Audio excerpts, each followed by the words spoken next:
Mga boss, DCTV nga pala. At andito tayo ngayon mga boss sa One Day Auto Shop. At ito mga boss, i-update ko sa inyo yung Project EG na kulay blue mga boss. Ayan mga boss, ito na yon.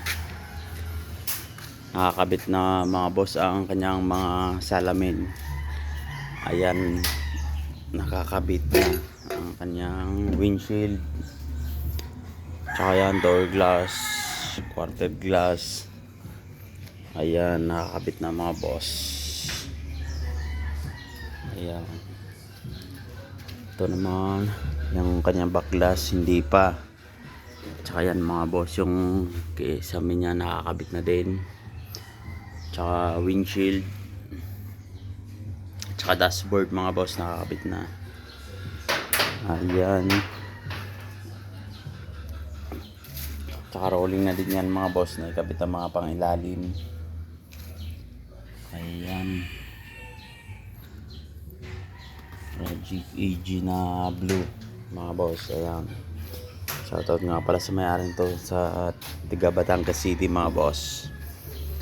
Ayan, ito nga pala yung mga boss, race car din to mga boss. Dati itong tinatakbo din, ni-restore lang. Ayan.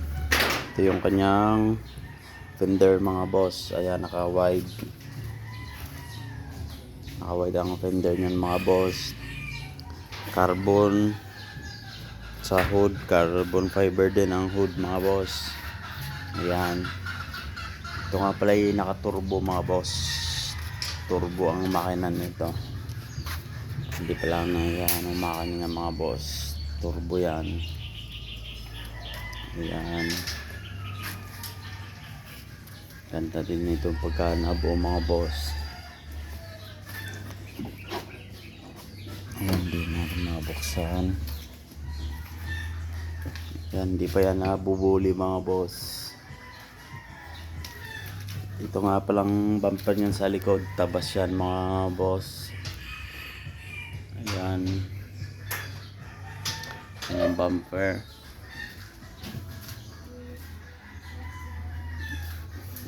Yan na mga boss.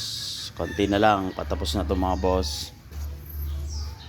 Sasalpak na lang ang makina nito. Ayan. Hindi natin mabuksan, nakalak.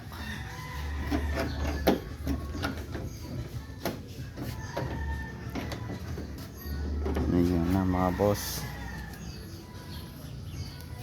Yung kanyang engine bay. Ayan, makina na lang, kulang yan mga boss. Sasalpak na. Hindi lang namin naisalpak ngayon at busy mga boss noon ito linggong to at race prep kami. May takbo sa Clark sina boss. Makikita nyo medyo luag ngayon, wala yung mga race car nasa Clark mga boss. Ayan na, project na EG hatchback. Ayan, maraming salamat mga boss. Update ko kayo dito pagka nabuo na, pagka nailagay ng makina. Ayan, maraming salamat mga boss. Sa susunod ulit.